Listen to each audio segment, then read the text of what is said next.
मेडिस्टैंड अपनी बीमारी को समझिए।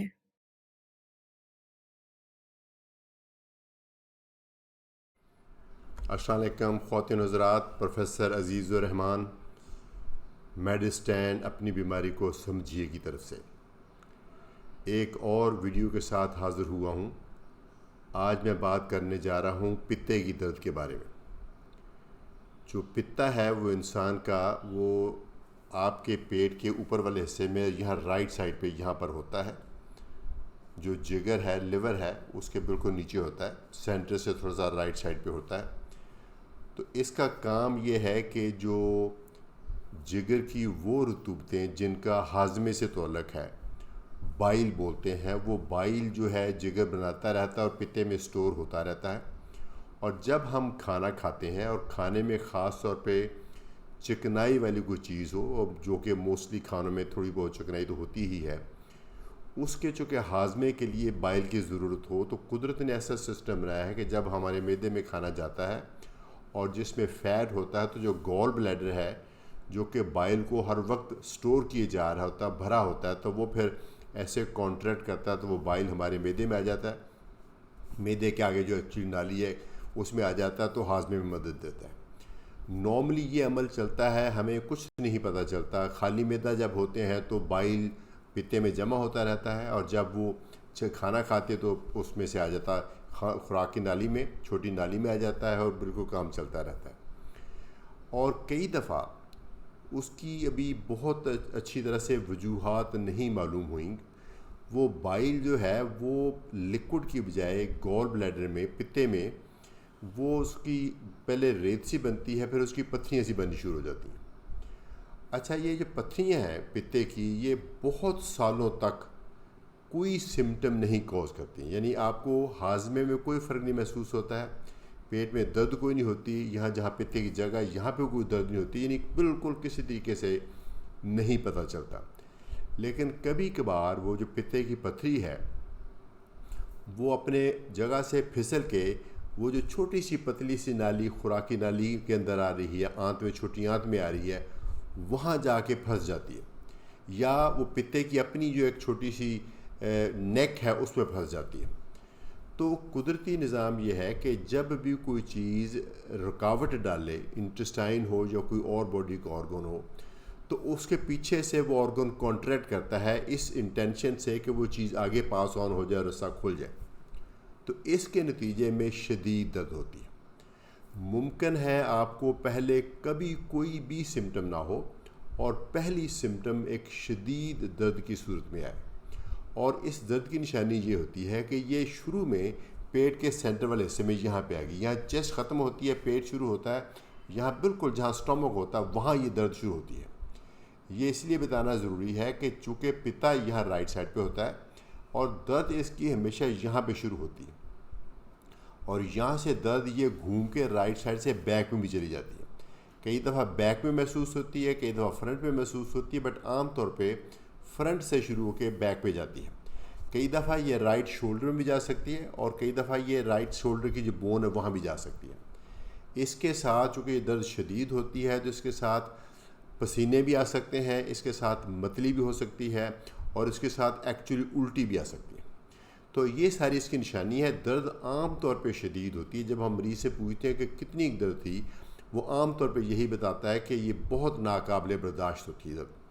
ऑफ कोर्स कभी कभार कम भी हो सकती है, लेकिन इस टिपिकल अटैक में ये दर्द जो होती है वो बहुत शदीद होती है और नाकाबिले बर्दाश्त होती है।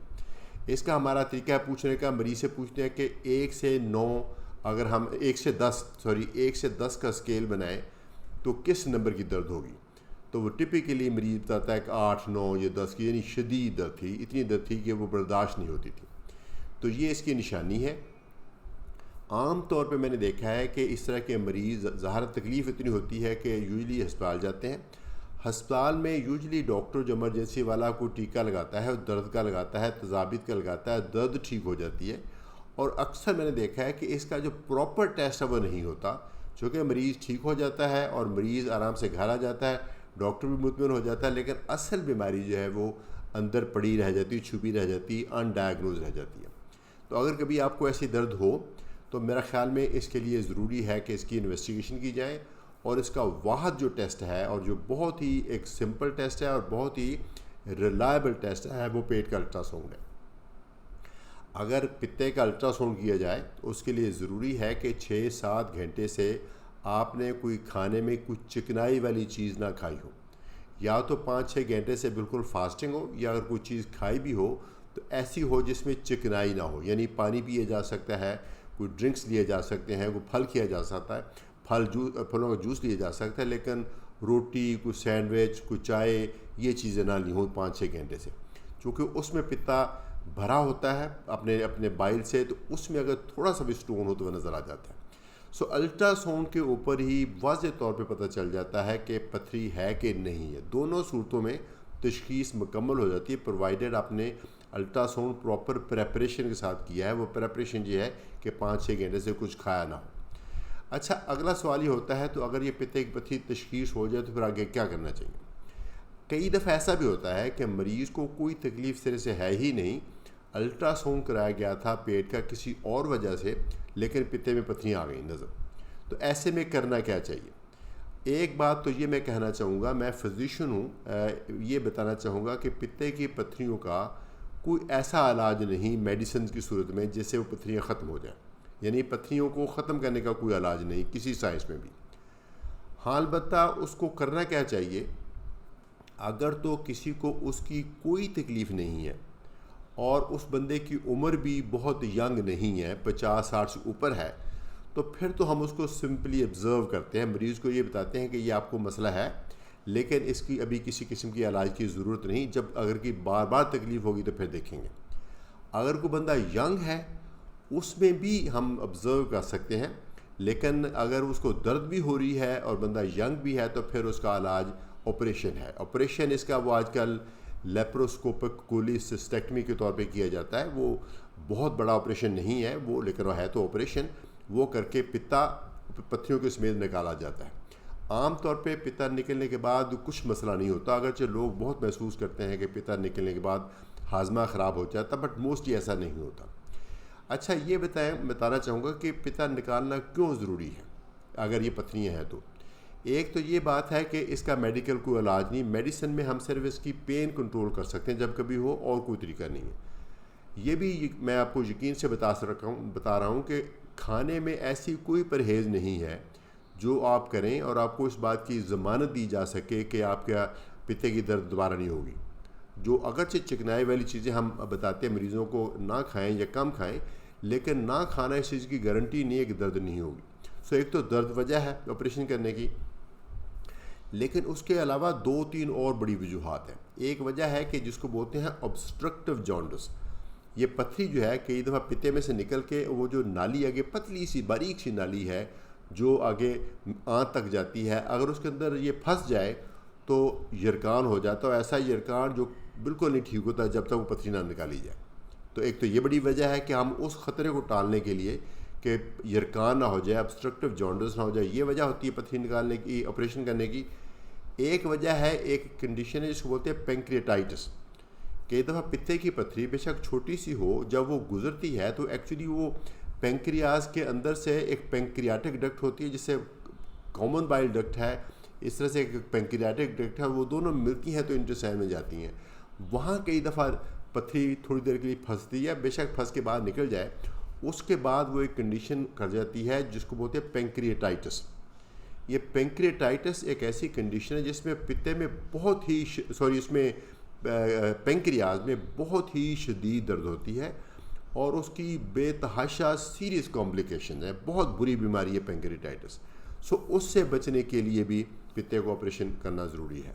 और तीसरी वजह यह है कि अगर पित्ते के अंदर पथरियाँ हों और बहुत देर तक पड़ी रहें तो इस बात का भी ख़तरा है कि वो कहीं कैंसर ना कर दें, पित्ते का कैंसर ना कर दें। तो ये 3 वजूहात हैं, एक तो पित्ते की बार बार दर्द होना, एक ऑब्स्ट्रक्टिव जॉन्डिस होना और एक पेंक्रियाटाइटिस होना और एक पित्ते का कैंसर हो जाना। ये 4 वजूहात हैं जिसकी वजह से अगर आपको पित्ते की तकलीफ़ है तो मेरे ख्याल में ऑपरेशन कराना ज़रूरी है। तो कुछ केसेस ऐसे हैं जिनकी जनरल कंडीशन अलाउ ना कर रही हो, जिसको हार्ट की कंडीशन है, जिसको लंग की कंडीशन है, जिसकी उम्र बहुत ज़्यादा है और पित्ते की तकलीफ़, पित्ते की पत्तियाँ तो हैं लेकिन दर्द नहीं कर रही, तो उसमें हम वेट एंड सी वाली पॉलिसी बनाते हैं। जिसको तकलीफ़ है और बंदा यंग है उसको हम ऑपरेशन का मशवरा देते हैं। ये अलग बात है कि असल फ़ैसला कि ऑपरेशन कराना है कि नहीं कराना, कहाँ से कराना है, ये आपने करना है। ऑफ कोर्स ये आपका राइट है, आपकी फैमिली का राइट है, आपने चूज़ करना है कि, लेकिन हमारे तरफ से ये मशवरा होता है कि अगर आपको पित्ते की पत्थरियाँ तशख़ीस हो गई हैं और तकलीफ़ दे रही हैं तो इसका बेस्ट इलाज यह है कि इसकी लेप्रोस्कोपिक कोलिसिस्टेक्टमी, जो कि मॉडर्न सर्जरी है, वो कराएं। अब पाकिस्तान में बहुत जगहों पे ये सर्जरी अवेलेबल है। मेरे ख्याल में शायद ही कोई हॉस्पिटल होगा जहाँ ये सर्जरी नहीं मुमकिन। तो पहले था, ये बहुत कम जगहों पे होती थी, तो मेरे ख्याल में ये सर्जरी करा लेनी चाहिए। और आजकल के ज़माने में अनलेस सर्जन रिकमेंड करे कि आपकी ओपन सर्जरी होगी तो आप मेरे ख्याल में लेप्रोस्कोपिक कोलिसिस्टेक्टमी का ही के लिए ऑप्ट करें। इजाज़त चाहूँगा। मुझे उम्मीद है ये वीडियो भी आपके लिए यूज़फुल होगी। तो इस ख्वाहिश के साथ कि आपको ऐसी कोई बीमारी ना निकले, और निकले तो बर वक्त उसका तशख़ीस हो जाए और बर वक्त उसका इलाज हो जाए। इजाज़त चाहूँगा। Professor Azizur Rahman from Medistand. अपनी बीमारी को समझिए।